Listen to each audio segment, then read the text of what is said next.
I'm Alex Morash, and let's queer up the world view. Man arrested after displaying homophobic sign at UK anti-immigration protest.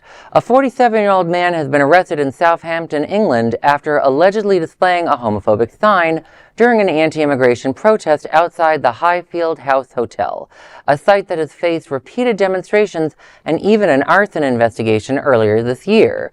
Video shared online shows the man draped in a Union flag and holding a sign reading, "God hates fags."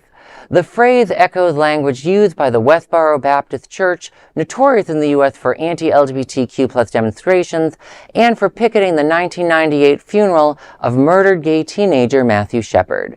Hampshire police say the man was arrested on suspicion of several offenses, including possessing a Class B drug, failing to give his name or address, and, quote, using threatening or abusive words or behaviour likely to cause harassment, alarm, or distress, end quote.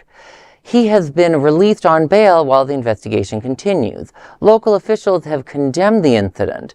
Police say evidence teams are reviewing footage to identify any further offenses.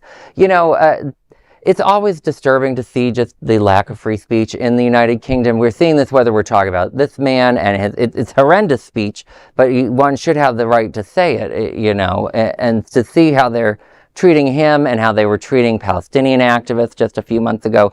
It's been really shocking to see how far the UK has fallen.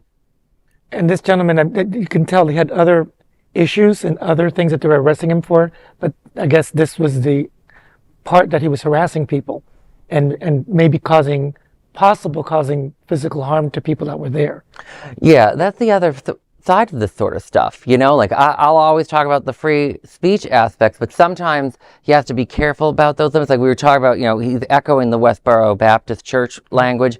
And I remember, what happened to Matthew Shepard. I've met Judy Shepard. She and her husband are just wonderful people. But what really scared me with the free speech discussions here is, when that happened, when they picketed his funeral, all the politicians back then, none of them wanted to do anything about it. And I don't mean telling people they can't say that speech, but creating a buffer zone. Like they used to allow buffer zones around Planned Parenthood. The Supreme Court got rid of it, which was foolish, but that's another story.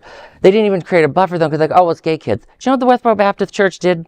They then, a few years later, started doing the same heinous protests outside of military servicemen who died in Iraq. They would start protesting those funerals. So I always remind people, you should be careful. Free speech is a good thing, but if you're not going to take it seriously of making sure people are protected, there are buffer zones, that sort of hate always spreads, and that's what we saw at that situation. England also has a ton of anti-immigrant hatred, which it's a little bizarre. You guys conquered most of the world. Half the planet has a direct right to citizenship in the UK, as far as I'm concerned. So where is that coming from with them? Yeah, they're all there, and it's just, words do matter. Mm-hmm. And on that, these next words are, there is no other queer nonprofit media platform like this in the entire world. Support our LGBTQ stories by sharing them and subscribing to Queer News Tonight.